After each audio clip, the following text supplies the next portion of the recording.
ሰላም እንዴት ናችሁ? የጽጌዎች ቤተሰቦች እንኳን ደህና መጣችሁ። ቻናሉ ላይክ፣ ሰብስክራይብ በማድረግ ቤተሰብ ሁኑ። ሚዲያ ላይ ወጡ አፍ መከፋፈት፣ መሳደብ፣ አንዱን ማዋረድ፣ ቤተሰብ፣ ጓደኛ፣ እናት ምናምን፣ ብሔር፣ ሃይማኖት ብቻ ብዙ ነገር እናያለን፣ እንሰማለን። ብዙም አውርተንበታል። ወርቁ አይተነውን ባለሀብቱን ተሳድባ ስም አጥፍታለች እና እሱም ዝም አላለም።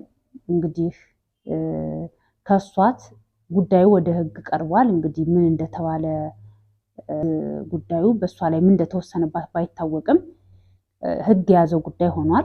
በለፈለፉ ባፍ ይጠፉ ነው እና ሰው ምንም ያክል አቅም የሌላቸውን ህግ ውጭ ሀገር ናት ተብሎ መክሰስ ያልቻሉ ብዙ ያዘኑ የተከፉ ያለቀሱ ይኖራሉ እና እንግዲህ በዛ የለመዱትን እንደዚህ አፍ ስትከፍት እንግዲህ ጠንካራ ያለ ሰው ላይ ወድቃለች።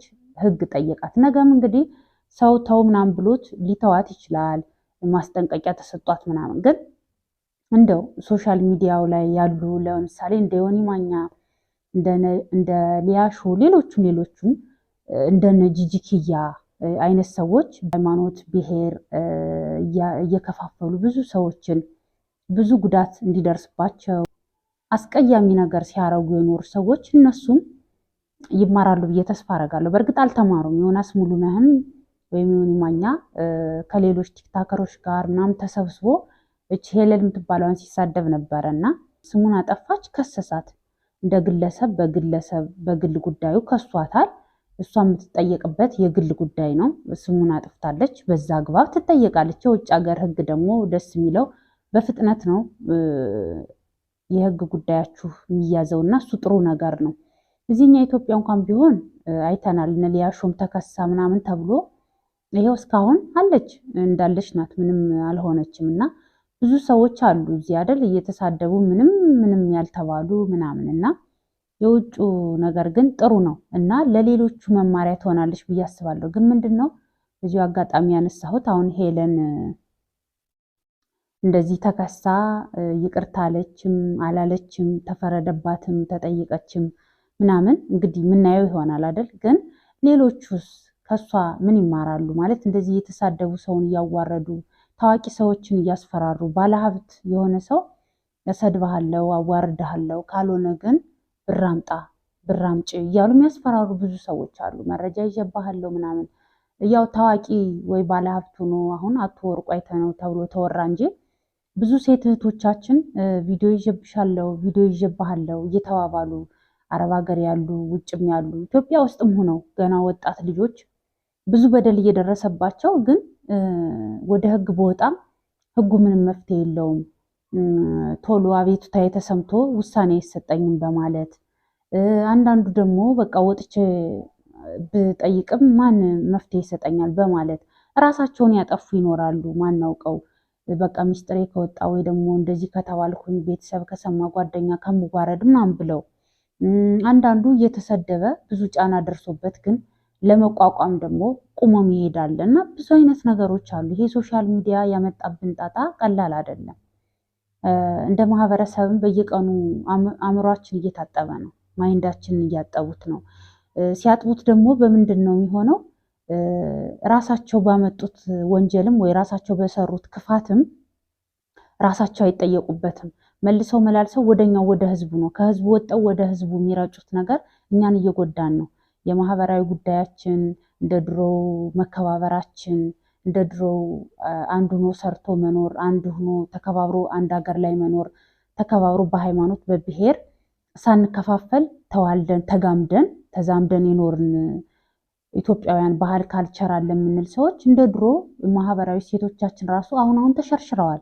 አይታችሁ ከሆነ ሶሻል ሚዲያ ባመጣው ነገር የለቅሶ ጣጣዎቻችን ሌላ ሆነዋል። የሰርግ፣ የድግስ፣ የሽምግልና አጠያየቃችን ሌላ ሆነዋል። እነዚህ ሁሉ በምን የመጡ ይመስሏችኋል? ይሄ ሁሉ ነገር የሶሻል ሚዲያው ጫና ነው። ባህላችን፣ እሴታችን፣ ድሮ ጎረቤት ከጎረቤት የምንጠያየቅበት መንገድ፣ ሰው ሲታመም ሆስፒታል የሚሆን ቤት በፔርሙስ አጥሚት ተይዞ በሰሃን ምግብ ተቋጥሮ ምናምን ነው አይደለም የሚሄደው። አሁን ዘንድሮ ሁሉ ነገር ሶሻል ሚዲያ ወጣ። ቲክቶክ ላይቭ ነው፣ ዩቲዩብ ላይቭ ነው። ወጦ ሄድሽ፣ መጣሽ፣ ገባሽ፣ ተኛሽ፣ በላሽ፣ ወጣሽ እንዲሁ ሆኗል ላይፋችን እና ይሄ ሁሉ የሶሻል ሚዲያ ጫና ብዙ ነገራችን እያናወጠው ይመስለኛል። በተለይ ደግሞ አሁን ጥሩ ነገር ፖስት ማድረግ ማጋራት ምናምን መልካም ነው። ለምሳሌ ፖዘቲቭ የሆነ ነገር ሆኖ የሆነ ነገር አድርጓል ወይ ያድርጋለች ብለን ካመንን አሁን ቲክቶክ እና ዩቲዩብ ሆኗል ፍርድ ቤቱ። ከዛ ያ ነገር ተቀይሮ ተጠምዝዞ በብሔር በምናምን ይጠመዘዝና ወንጀለኛ የተባለችው ወይ የተባለው ሰው በህግ አግባብ ሳይጠየቅ ተደባብሶ ይቀራል። ወይ ደግሞ የሆነ ሰሞን ለቲክቶክ ዩቲዩብ ወሬ ይደረግና ከዛ በኋላ ከወር ከሳምንት ምናምን በኋላ ተረስቶ ደግሞ ሌላ አዲስ ወሬ ይመጣል። እንትና ደግሞ እንደዚህ ሆነች ማናት ደግሞ ወደዛ እንሄዳለን። እኛም ሾርት ሚሞሪ ሆነን ዛሬ እዚህ ጋር ነን፣ ነገ ደግሞ ሌላ ቦታ ነን ምናምንና ብቻ አሁን ያለው ሁኔታ ከባድ ነው። ፈጣሪ ይርዳን። ግን በምንችለው ደግሞ እንደዚህ በሃይማኖት በብሔር እየሄዱ የሚወሸቁ ሰዎችን ወደ ህግ እንዲቀርቡ በህግ አግባብ እንዲጠየቁ ማድረግ ብንችል ጫናው ቀላል አይደለም እና የኛን የማህበራዊ ጉዳይም ብዙ ነገራችን እየጠፋ አሁን ሰው የማመን ጓደኛ ለጓደኛ አብሮ ተገናኝቶ ተገባብዞ ሻይ ቡና መባባል ቀርቷል። ቪዲዮ ትይዝብኛለች፣ ቪዲዮ ይዝብኛል፣ ያለ ፀጉር ያለ ሂውማን ሄር አልወጣም፣ በፊልተር የምታቀኝ ሰው ውጭ ስታገኘኝ ፎቶ አንስታ ቪዲዮ ቀርጻ ፖስት ብታረገኝስ እየተባባለ አሁን እዚህ ሶሻል ሚዲያ ራሱ የሚተዋወቁ ሰዎች ውጭ ሻይ ቡና እንባባል፣ እንደ ጓደኛ ሴት ጓደኛ ናት እስኪ ምሳ እንብላ ሾፒንግ ምናምን አይባልም። እዚህ ፕላትፎርም ላይ ከተገናኙ እዚሁ ላይ ነው። ውጭ ለምሳሌ እንደ ሰው ሞቶ ሰው ታሞ ወይ የሆነ ነገር ብቻ አለ አይደል? የሶሻል ሚዲያ ጉዳይ እንኳን አጋጥሟቸው ውጭ ሲገናኙ ሌላ አይነት ነገር አለ። ለመገናኘት ሰውና ሰው ፈርቷል። እና ይሄ ሶሻል ሚዲያ ያመጣብን ጫና ቀላል አይደለም። ግን እንደ ወንጀለኞችን ግን በግል በሃይማኖት በምናምን ከምንወሽቃቸው ወንጀለኛ ከሆነ ወንጀለኛ ነው፣ በህግ አግባብ እንዲጠየቅ እንተው። ግን አሁን የሄለንና የአቶ ወርቁ አይተነው ጉዳይ ሰሞኑን ትላንትናና ዛሬ መነጋገሪያ ሆኗል። ግን ምንድነው አሁን እሷ ከዚህ በፊት ኦሮሞ ነኝ ትል ነበር፣ የድሬዳዋ ሰው ነኝ ትል ነበር። አሁን ደግሞ ትግሬ ነኝ አለች እና ምናምን እያሉ ትላንትና ብዙ ነገር ሲሉ ነበር። እሱ ደግሞ አማራ ስለሆነ ባለሀብት ስለሆነ ቀብጥሶ ምንጥሶ ጂጂ ከዚህ በፊት የአማራ ሲሞት ያኔ ጨፍጭፉ ግደሉ እያለች ኦሮሞ ቄሮ ውጣ ምናምን እያለች ስታስቀጠቅጥ ያኔ ሻምፓኝ ስትከፍት አሁን ምንም ሳትባል እኔ እሱን ስለሰደብኩ እንዴት ልጠየቅ ምናምን እና ነገሮችን አንዱን ከአንዱ ለመለጣጠፍ ሁሉም ሰው በቃ ሌላ ነገር ነው የሚያወራው እና ወንጀለኛ በወንጀሉ ልክ ይቀጣ።